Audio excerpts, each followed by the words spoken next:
رب العالمین چې دا انسانان په دنیا کې پیدا کړی دي ورسره حیوانات هم پیدا کړی دي نو د انسان او د ځناور په منځ کې الله یو ډېر لوی فرق ښودی دی انسان اشرف المخلوقات ته په ټول مخلوق کې د انسان نه بهترین مخلوق بل نشته او چې دا څومره کائنات الله پیدا کړي دي د ټول د انسان د خدمت لپاره پیدا کړي دي چې څومره ځمکې دي وواړه او که اسمانونه دي او که دا ستوري دي او که سپوږمۍ ده او که انور دی او که دا نباتات دي او که جمادات دي دا ټول خدای پاک د دې انسان د خدمت لپاره پیدا کړي دا انور تاله ګرمي درکوي او تاله د انور رڼا درکوي تاله میوې پخوي دا سپوږمۍ دي او که دا ستوري دي د شپې دله رڼا درکوي او په میوو کې دله رنګونه پیدا کوي څومره چې په دې میوو کې دا یو میوه سره ده او دا بله شنه ده او دا بله سپینه ده دا رنگونه په دې میوو کې خدای پاک د دې ستورو او د دې سپوږمۍ د رڼا نه پیدا کوي دا اوبه دي دا الله د انسان دپاره د حیات او د ژوند لویه ذریعه پیدا کړې ده که اوبه نه وې نو ژوند به چاپوټې هم نو تیر کړی وجعلنا من الماء كل شيء حي الله په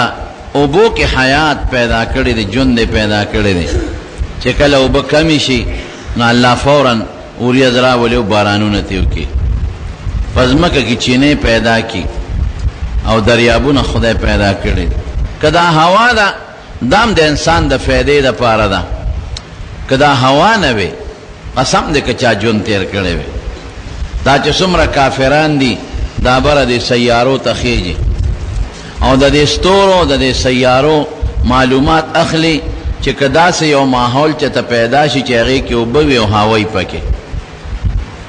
نو نشته بې د ځمکې نه تر ننه پورې داسې ماحول دوی چې ته پیدا نه که چې هلته اوبي او هلته هوی او د خدای داسې عجیبه نظام دی چې کم څیز ته د انسان ډېر ضرورت دی هغې وله خیراتي پیدا کړې ده رڼا ته ډېر ضرورت دی نو خیراتي درته مونږ ته رڼا ده اوبو ته ډېر ضرورت دی نو خیراتي درته میلاویږي ځمکه او که نه اوبه به راوځي برقه ورښکته که پخوا به خلکو هم دغسې اوبه رایستې هوا ته زیات ضرورت دی نو هوا مفتو کې خیراتي درته الله پیدا کړې ده زما د خبرې رونو خلاصه دا ده چې دا څومره کائنات دي دا ټول رب العالمین د انسان د خدمت لپاره پیدا کړي او انسان په دې ټول مخلوق کې اشرف المخلوقات دی خدای ته ډېر نږدې او بهترین مخلوق دی او الله د خپلو احکاماتو د انسان سره تعلق پیدا کړی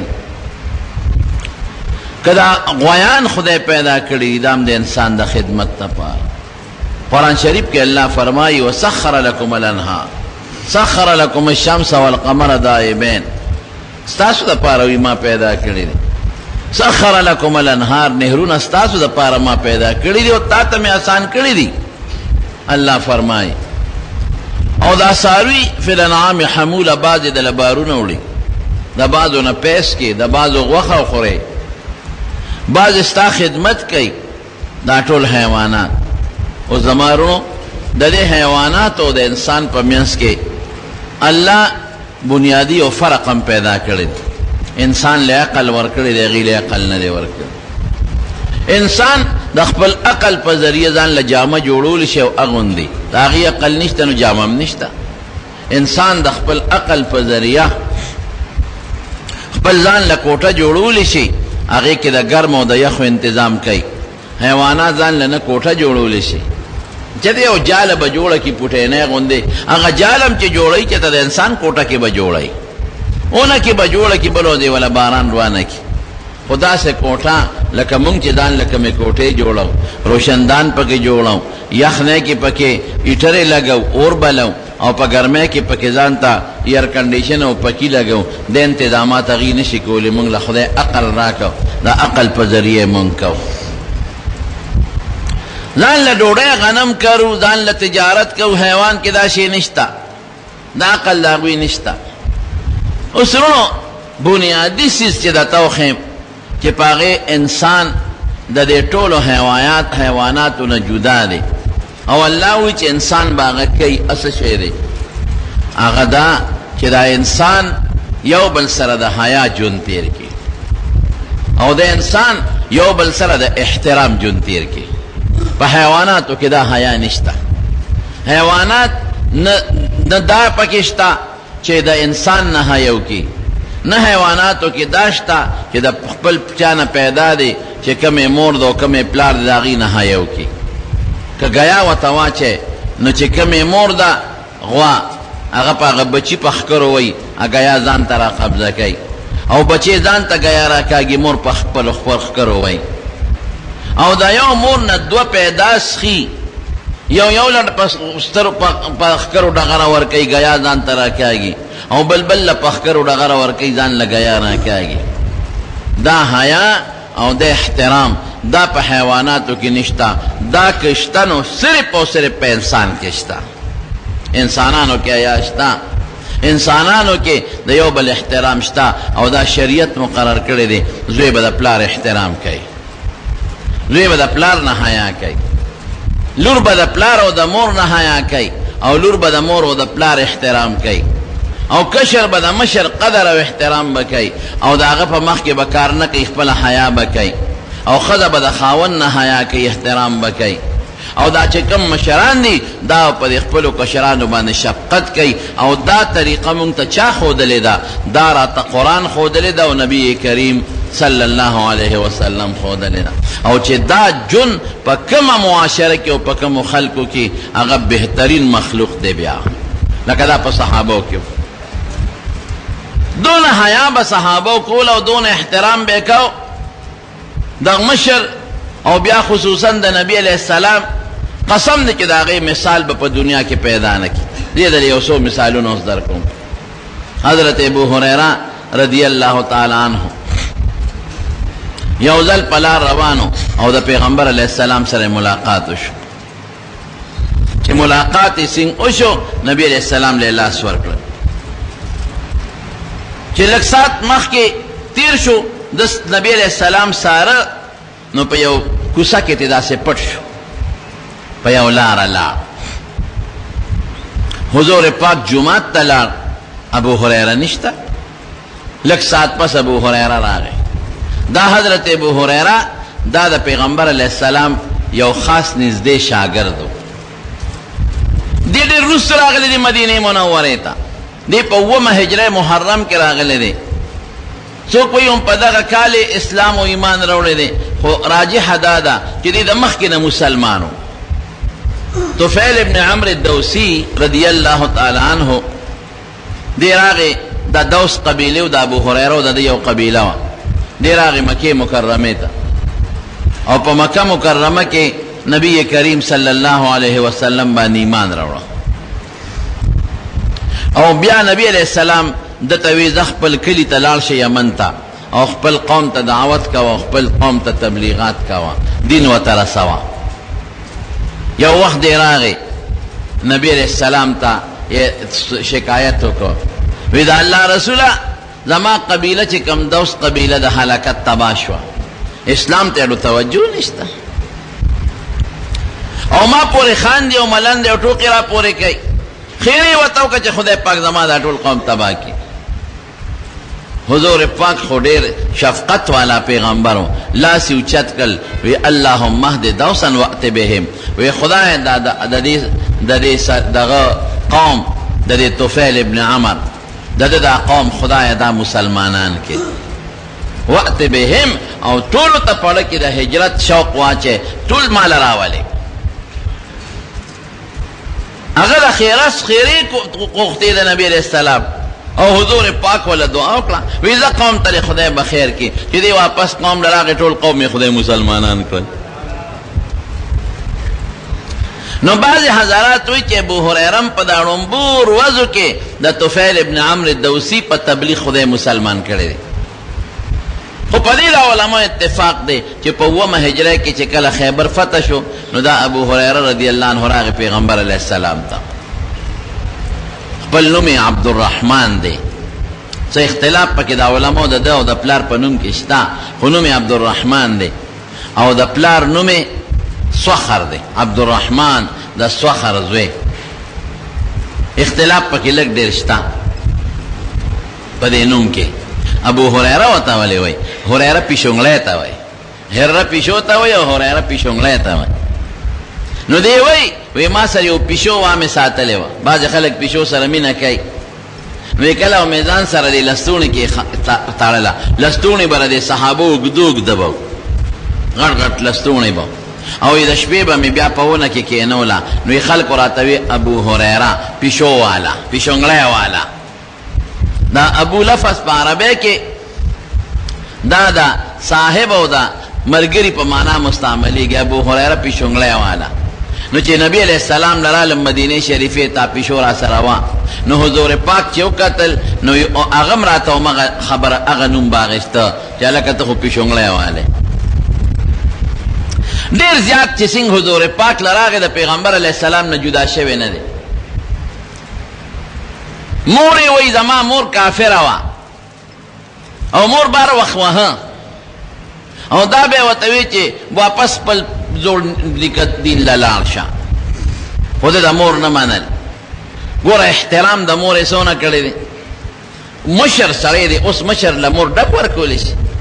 مشر بالغ له پلار ډب ورکولی شي. که معمولي بالغ هلک ته پلار ستخ دې خبرې وکړي نو زر پلار ته رانیغ شي.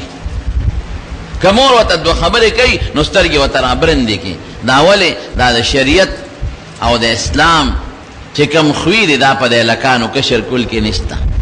قسم دې زه خو کله حیران شم، دا کشر کل ټول دا حیا د دوی د سترګو نه وتی ده، احترام د دوی د سترګو نه وتی دی. نه څوک د پلار احترام کوي، نه څوک د مور احترام کوي، نه څوک د ښځې احترام کوي، او نه څوک د مشر قدر او احترام کوي. خدای چې دا څه زمانه ده او څه به جوړېږي. نو یو ځل مور څپېړه راکړه، چوکۍ راپسې راواغېسته، نو دې ته په منډه روان دی پیغمبر علیه السلام له. وی د الله رسوله، وی زما دې مور له خو دوا وکړه. هر وخت را سره په جګړو وي، چې وی کتل مور ورپسې شاته را روانه ده، ډنکې ورسره دي، چوکا ورسره ده. وی هغه د صاحب راپسې راغله. حضور پاک لاس اوچت کړی او دعا وکړله، وی یا الله د ابو هریره مور ته ایمان ور نصیب کړي.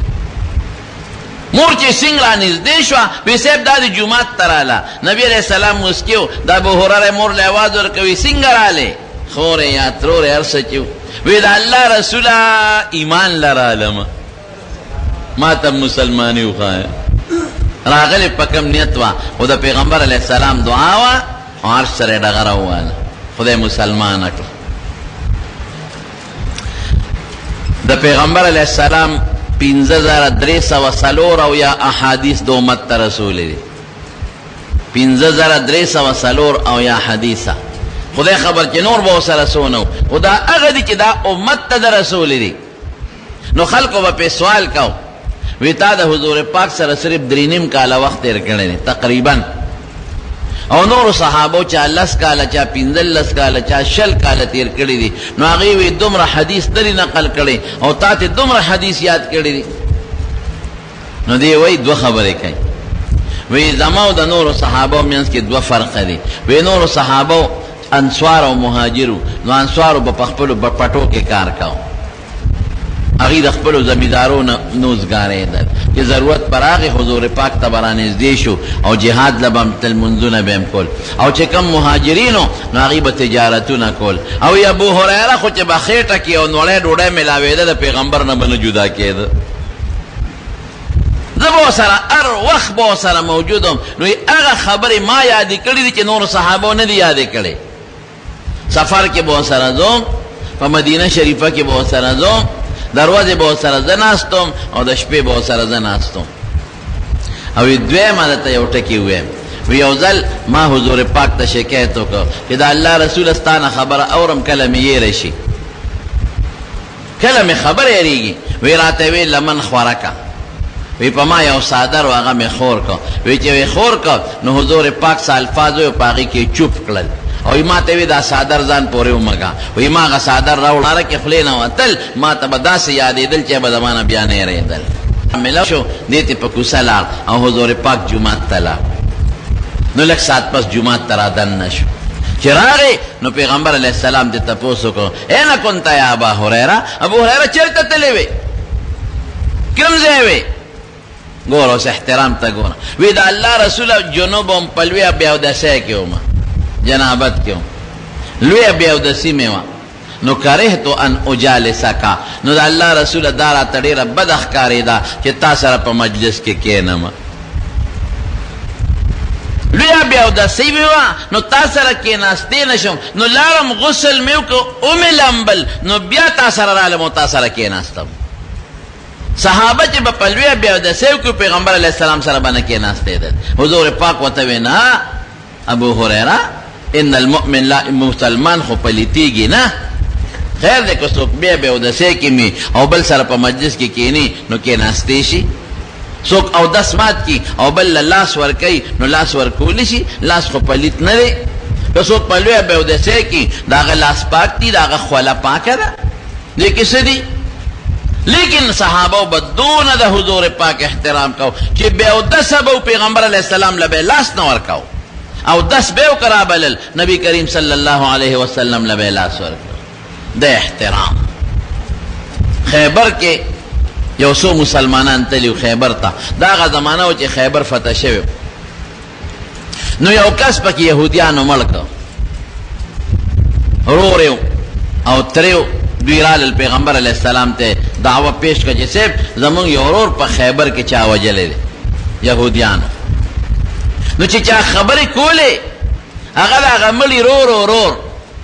نو حق خلاری کنا چی دا ملی لور خبرو کی لیکن پیغمبر علیہ السلام سوئی وی کبر الکبرا وی اکبرا وی دے مشر لنمبر ورکا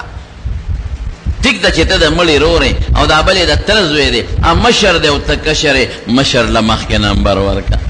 گورا دا مشر احترام شو یو ذل حضور پاک اوبوس کلے یو کا یو بانڈیسی ناستو خی طرف تا او گس طرف تا حضرت ابو بکر صدیق ناستو نو قانون دا دے چی سوک اس کی او بل ورکی نو خی طرف والا مخ کے کول پکار دے چی کم خی طرف والا نو خی طرف تا بانڈیسیو گس طرف تا ابو بکرو نا بانڈیسی تا وی کستا خوخی حق خدا اوبوستا دے او کستا خوخی نا دا اوبا دے ابو بکر لورکم زکا مشر دے کن خو بانڈیسی دی روخیارو او اینا دا اللہ رسولا ستا جوٹا زس کم بل لبنور کے نو پیغمبر علیہ السلام دا سے دا خوشتبین آغا کاسا دا سے پزور آغا بانڈیسی لپلاس کے ورکلا وی خدا والا اس کنو دا مشر احترام دا پا شریعت کے لازم دے مشر لازم انرا چا عالم دیوی دا علماء خو بکی احترام دا جماعت دا امام بکی احترام دا سپنگیری بکی احترام دا پلار با احترام کے دا مور با احترام کے چی کم دانا مشر دے کہ پا دین کے مشر دے کہ آغا پا عمر کے دانا مشر دے دا آغا با احترام کے اور دا آغا با قدر کے دا قانون دے نبی علیہ السلام دے امامت متعلق فرمائی چی کہ عالمو امخ کے کا یا ام القوم اقرأهم لکتاب اللہ آغا زمانہ کی جب کم عالمو نو آغا تا با قرآن زیادیاتو او کٹول پا علم کے برابر ہوئیو شان مولیانو نو بیا چی چالا تلاوت خشتی قاری امخ کے کا او کچرت ټول قاریانو نو بیا سوک با مخ کے کے بیا چی دا چا عمر زیادی سپنگری مخ کے کا دا احترام دے لیکن زمون خلقوں کے احترام بالکل نشتا قدر بالکل نشتا قسم دے زمون دا دین شاگردان دا صحابو پا زمانہ کے یا دا تابعین پا زمانہ کے شاگردان باو اغیچ با سبق کے درس تناستو نو سر بینو چتاو دا سے خاموش بناستو کا ان علی رؤوسهم الطیور لکا پسر چی دا چا مارغن استی دا منتا شریعت دا خودلی بیا چی دا چا دین سر تعلقی داغی خبر قدر کے دا مدینہ شریف گور ازمکا دا خور دا سون احترام بیکو صرف دا پیغمبر علیہ السلام دا مخد آگا دا کلی احترام تاغی او سو مثال دل در کو نمون حضرت امام ابو حنیفہ رحمت اللہ علیہ امون دا چاپا مذہب یو مدینہ منوری تتل حل تغیر شاگردان او بل خلقو کی مشورہ و امام سے خلوے مقام لرے حضرت امام ابو حنیفہ رحمت اللہ علیہ تابعی اگی توی چی صحابہ سر ملاقات شوی حضرت انس رضی اللہ عنہ سره ملاقات شوه دی، عبداللہ ابن ابی وفا رضی اللہ عنہ سره ملاقات شوه دی، او په مدینه منوره کې یو صحابیو حضرت عبداللہ ابن حارث ابن جزع پلار سره تلو، پلار سره دا رکوټ د لګ عمرو وی پلار سره لاړم حج لا، نو مدینه شریفه له لاړم، نو خلق دا سره غونډو ډیر کم ډیر زیات خلق راغون شوی، نو پلار دا می تپوسو که بابا دا خلق ولی راغون دی، وی دا یو صحابی دی اول اگیا دی خلقو تا دا حدیث و درس کئی، دا خلق اغتا راغون شوی دی. وی بابای که اجادتی نظبم ورنز دیشم، نو پلار میں ویچه زور شم، نو زور لما صحابی تا ادریدم، نو چه وطا سنگ ادریدم، دا غنمو عبداللہ، دا پلار نمی حارسو او دا نکن نمی جزع، عبداللہ ابن حارس ابن جزع، نو آغا دا حضور پاکی و حدیث اولستو، او حدیث ابن اشنا حدیث اولست، من تفقها فی دین اللہ کفاہ اللہ ہمہو، ویچے چاہ دا دین پویا حاصل اکلا، نو خدای پاک بے دا دنیا دا طول غمونو نا پہ حفاظت کیوں ساتی، وی دا حدیث میں دا صحابی نوورے. نو حضرت امام ابو حنیفہ رحمت اللہ علیہ پوڑے لوے سر نیرہ لویا پویا والا خدای ورکڑے وا، اور دیر زیاد شاگردانے لرل، اور نو میں دیر زیاد مشورو. حضرت امام مالک رحمت اللہ علیہ تے ودل چا نو واغشت امام ابو حنیفہ یروی دا سڑے سوکتے رمی غواړي چې د سره ملاقات وکم، ذکر د دین ډېرې خشته مسلې د قرآن او د سنت نه د شاگردان ما ته را رسي. بیا د حضرت امام مالک سره ملاقات شوه، څه حدیثه امام مالک صاحب دا امام ابو حنیفہ رحمت اللہ علیہ نے نقل کئی، او څه امام ابو حنیفہ رحمت اللہ علیہ دا امام مالک صاحب نے نقل کئی. نو مدینه شریفه تراغی نو ډېره لویه چرچا وا، او امام ابو حنیفہ راغله نعمان ابن ثابت رضی اللہ تعالی عنہ شاگردان راغونش، نو چې دی ورځ دوه تیرې کړې، نو هغې ته یې وې ځم واپس، او صاحب مدینه شریفه نه واپس تلل،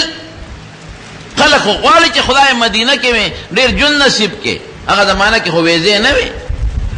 نه بس زم ما ته مجبوری د اجازت ته نه غواړم، وی نه خلق پرا پورې خان دا ستاسو څنګه استاد دی او څنګه امام هم دی، وی نه بس زما خیر مجبور یې کړ چې په درې مروز بیا اجازت غوښته وې ځم، هغې بیا خیر چل څه شوی د مدینې شریفې دې خاورې ته ګوره، دې ځمکې ته ګوره، او ته اجازت غواړې، دې بیا چې درې مروز شوه بیا اجازت غواړه. اخره کې شاگردان ته راتاو شو، وی صاحب وجه څه ده مونږ پوهېږه، خلق خدا اللہ نه غواړي چې خدای مدینه کې د ما تر مرګه پورې جون نصیب کړي، ستا مونږ قدر کوو، عزت کوو، ډوډۍ هر څه برابر دي، او خلق د نه د دین فایده مخلي، او ته بار بار وایې زه ځم، ښه چې نه پرېږدی هلته ته وایم، وی قسم دی چې کله مې د مدینې منورې په دې ځمکه قدم ایښودی دی نو ما له اودس ماتې نه دی کړی، زه یارېږم چې هسې نه په داسې ځای متیازې وکړم چې په کوم ځای د حضور پاک مبارک قدم لګېدلی، یارېږم. حالانکہ او دسمات من نه صحابه نه دي کړي په مدینه شریفه کې، تابعین کړي دي، ټول خلک یې کوي، څه من نه دي، لیکن دا هغه په ځل کې یو قدر احترام خو چې تاسو مې نه پرېږدی، نو ما پرېږدی چې هغه ځای ته لاړ شم چې ما ته په یقین سره دا پته چې حضور پاک هغه ځمکې ته نه دی تللی چې زه پکې متیازې وکړم نو واپس به راشم. دا د مدینې قدر احترام. حضرت امام مالک رحمت اللہ علیہ په مدینه منوره کې په سورلی نه سورېده، حالانکہ پسورلے سوریدل خو منع نه دي، صحابه پسورلو ګرځېدلي دي، تابعین پسورلو ګرځېدلي دي، هېڅ منع نشته. د هغه زړه کې د مدینې یو احترام پروت و، هغه به وی په هغه خاوره کې زه پسورلی نه ګرځم په کومه خاوره کې چې د رسول الله مبارک جوسه پرته ده، د پیاده وګرځېدو نه وایي زما ګزاره نه کېږي، خلاصې مې ته نشته چې پیاده وګرځم، خو پسورلی به کم از کم په هغه خاوره کې نه ګرځم. دا سون احترام دے دا مدینه شریفه، دا دا چا دا برکت نا دے احترام دے، دا دا نبی کریم صلی اللہ علیہ وسلم دا مخا، دا غا دا برکت نا احترام. نو خودی خلق ولا خدای ورکړه کنه. حضرت امام احمد ابن حنبل دا خلا ولا خبره ده، یو لوی سړی تیر شوی دی تابعی یحیی ابن اکسم، تابعین ورستو تیر شوی دی یحیی ابن اکسم، چا په خوب کې ولید یحیی ابن اکسم، چې په خوب کې ولید نو د لاس کې دا موټی راغونډ کړو او په دې لاس ته پاسې رومال پروت و. نو دا سړی ته تپوس کوي وی دا موټی دی ولې راغونډ کړی دی او دا رومال په د پاسه ولې پروت دی؟ هغه یحیی ابن اقسم ورته وی یو ځل وی داسې چې زه جنت ته داخل شم وی یو ځل په دنیا کې ما اودس کاو په لختي مې اودس کاو نو زما نه شاته په لختي احمد ابن حنبل ناستو زما د اودس اوبه په هغه ورتلې یاره ویله کې مې رالل چې دا خو د دین یو عالم دی او بیا د حدیثو استاد دی یاره د دا بیا ادبي خو نه کومه اگر اوبه د چا په لختي کې په چا وردي نو په دې کې څه ګناه خو نشته وی مې چې یاره بیا ادبي نه کوم زما د اوبه چې په ده باندې ورځي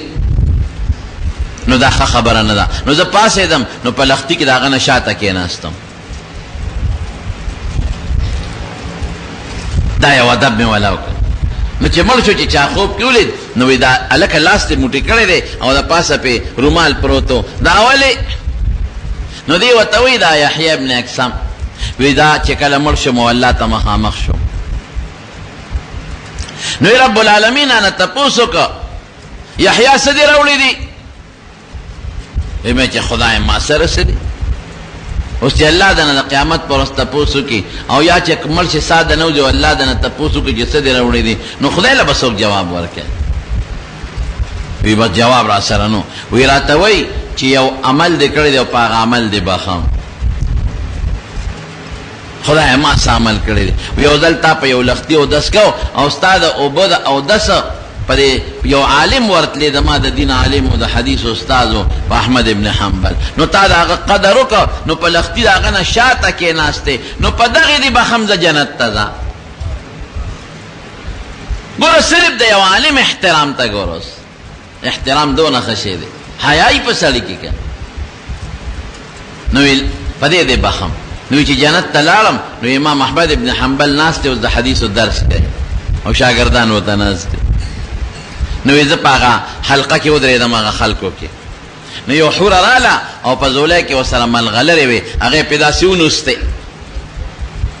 هغه ملغلرې چې ونوستې هغې داسې پړقار وکړ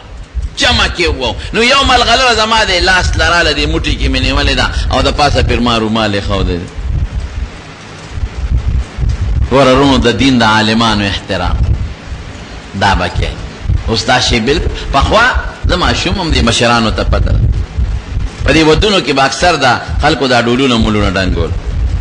اډمان به یې روستي چا به ډول و او چا سره به باجه و چې جومات له به راورسېدل نو بند به یې کړ داسې ده که نه ظفر لره جومات ته به یې بند ده او جومات نه علاوه چې د علماو د کور زمون کور له به هلته راورسېدل هغه ځای کې به یې بند کړ او چې پول ته به ورسېدل نو شروع به یې کړ او د عالمانو کور څه کې چې زیارت ته به ورسېدل نو زیارت سره به یې بند کړل نه به یې کول دونه احترام خلکو کې د جمعې په ورځ به چا په څاروي کار نه کو د جمعې په ورځ به چوټي کوله قسم دې په څارو به کار نه کو او ما ته یاد دي دا د خپلې ماشوموالي خبره کوم د مشرانو ته مخکې وګورئ د اختر په ورځ او د عرفې په ورځ به چا په څارو کار نه کو د مخکې نه به یې دوه درې ورځې مخکې ګیاګانې راوړې په کور کې به یې جمع کړئ ولې وایي د عرفې ورځ را روانه ده او د اختر ورځې را روانې دي ټیک ده داسې که نه ده ټیک هغه احترام لاړ ختم شو قدر نشته قسم دی ما ته اوسه پورې یاد دي په خدا سګرټ پخوانو نسوار به زیات و چې زوی به د پلار په مخ کې نسوار ناچول دونه احترام ته نه پوهېږي وایي زه پوهېږم دغه حال شروع شوی دی یو سړی چا تپوس کو وایي څو زامن دي وایي دي خو درې خو زوی مې یو دی وایي ولې نو هغه یو زما مخکې خبرې نه کوي حیا مې کوي او هغه دوه چې دي هغه مې زامن خو دي خو پلاران مې دي هغې مخکې چې خبره کوم نو جواب را کوي بل ته چې خبره کوم وایي بابا ته چپ چې ته نه پوهېږې نو چې زوی پلار ته وایي ته نه پوهېږې نو خو زوی نه چې دا خو پلار شو که نه نن بچي پلاران دي پلاران تجربه وکړې دا چې سکم پلار یو پټې لګ د عزتي دې د بچو په کار کې ګوتې نه وای دې پروانه ساتي په خپل بچو باندې ګنې ځکه ته د بچی په کار کې ګوتې وای خدای شته په دا کور کې پری دي نن دی وباسي دا کور مور نن دې کور وباسي او دا سه مې ډېر لیدلی چې پلار دا کور استره او دا سه مې ډېر لیدلی چې مور دا کور استره دا خپل کار کاوه دا مخلوق نه به جوړېږي سم دا پیسه ډېره خوږه شوه دا ښځه ډېره زیاته خوږه شوه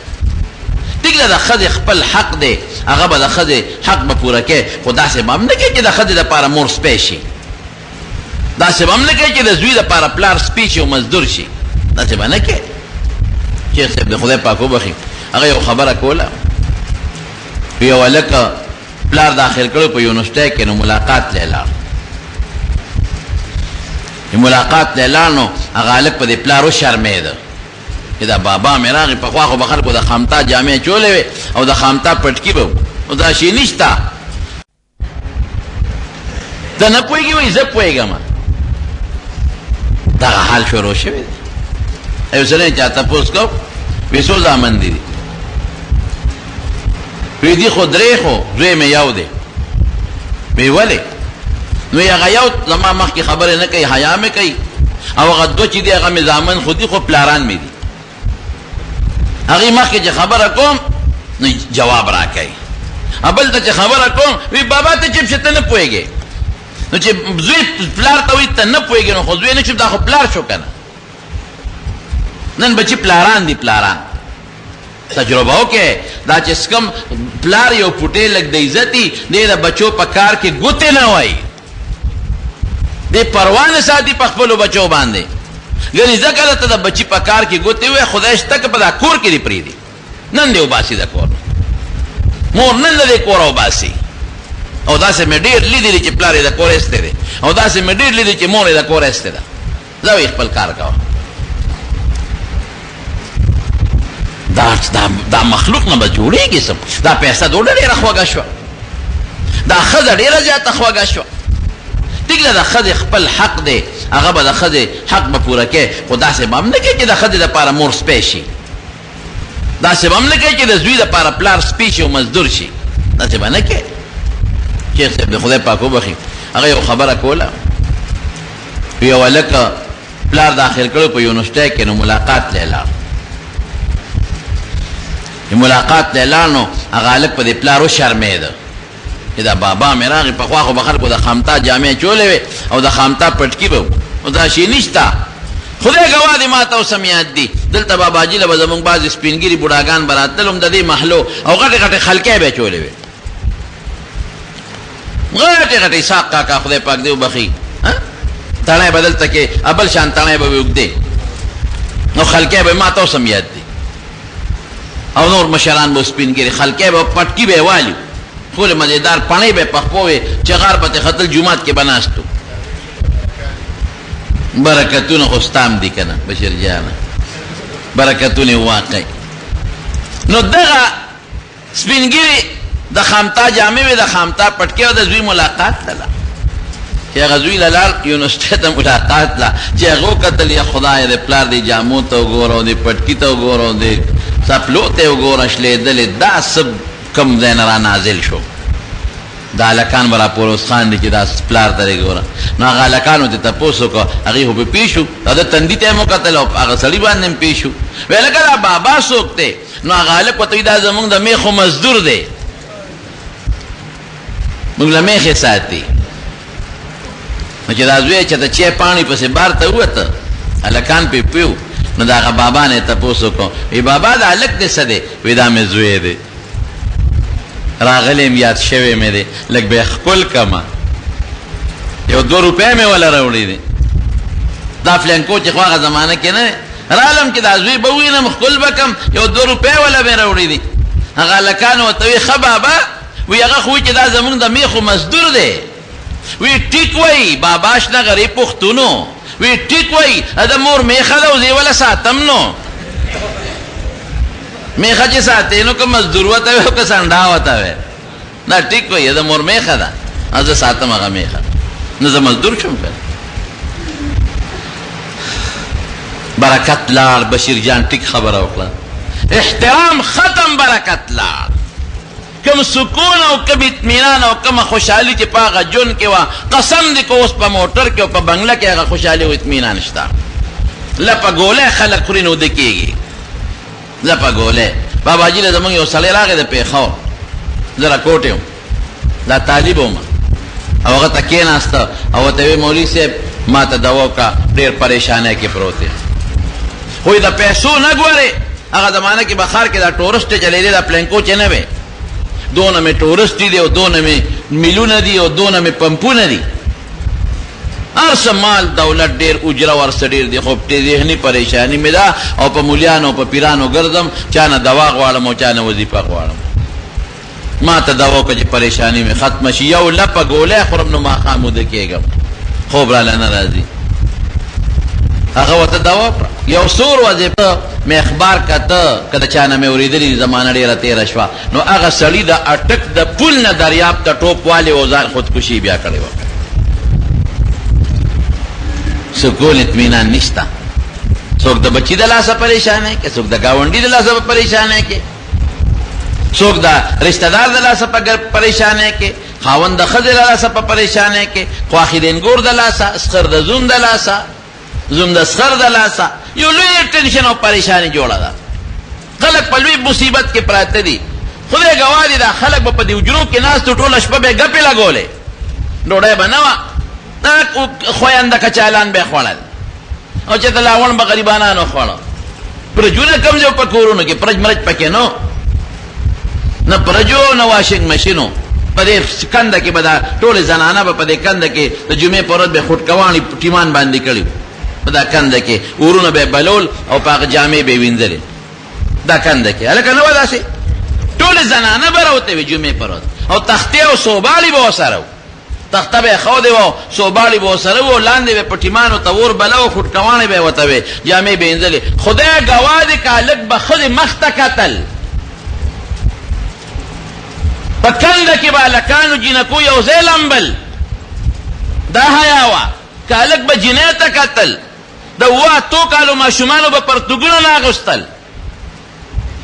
بې پرتوګه به ګرځېدل. حیا وه په خلکو کې. د کورونو دروازې نه وې که چا به سر چاته ورتاکاو. دا څه شوه؟ هغه حیا څه شوه؟ برقه څه شوه؟ ناوې به صیبه چې پلار کره تله نو ټانګه کې به تله، نو که ستاسو یادي نو شاته به ورته پرده تړله، وبه که به نه به وه. او بیا د کوچوان او د هغې په منځ کې به دننه ورته څادر تړه، ناوې به شاته ناسته وه او پټه، او اوه اتر ورځې به ناوې د کور نه نه وته، حیا به وه. اوس صیبه چې د واده ورځي او ناوې ته وی راځه ډولۍ کې دی چوم، نو کېړو نه به ټقار وباسي، ولې د مخ پې ماتې دي سب، حیا لاړه ختمه شوه. ناوې د نورو خلکو نه مخکې رواني موټر ته خېږي، حیا څه شوه؟ هلک به د واده هلکه دا روان زړې خبرې تاسو شو، د واده هلک به شپږ اووه ورځې لسو ورځو پورې پلار سره سترګې نه لګولې، داسې ده که نه ده؟ پټ مخ به ګرځېده د واده هلک. جینۍ به مور پلار کره هفته نه تله، شرمېده به. او د واده هلک که به د شپې کور ته تلو، داسې ټیم به یې ساره چې پلار مې نه چې پټ غوندې کور ته ورشمه، اوس راشه چې پې تاویږې. لاړه حیا ختمه شوه، برکت لال ختم شو، د جون برکت ختم. نو نقصان یې څه دی؟ جومات د منځګزارو نه ډک دی، قرآن شریف پار کور کې پروت دی، ګیرې شته، پټکي شته، سکون اطمینان نشته. خلک د خدای په قهر او په غضب اخته دي، ټولو ډاکټرانو پسې منډې دي، کینسر دی او زیړی دی او پلانکې بیماری ده او پلانکې بیماری ده او پلانکې بیماری ده. نه دا د کونډو دردونه او نه بچه ته به یو سړی چې تاوم د اتیاو سلو کالو به د بادګولې دل پر راغی او مړ شو، خدای چې څه بیماري به وه. نه دا دونه ډاکټرانو کمپاوډر د 2 پیسو په دارو به خلک جوړېدل. اوس ورشه شفات او هسپتالونو پسې خلک منډې وایي په لکونو روپۍ لګوي او نه جوړېږي. د ژوند خوند ختم، برکت ختم. د مارونو حیا پیدا کې په ځان کې، احترام پیدا کې، د مشر احترام وکې او په ځان کې حیا پیدا کې چې د ژوند او د په قیمت او په خوند باندې پوه شي. دا څو خبرې مې تاش کې ځنن لږ ناجوړ یم، بیمار یم. بشیر جان نه مې چوټې اغستې وه ما ته لږ ته اوس هم تکلیف دی بیمار یم او مې نو لږ بیمار یم نو هغه په دا څو خبرې مې د مېلمانه به هم راغلي ګنې شوق مې نه د تقریر کولو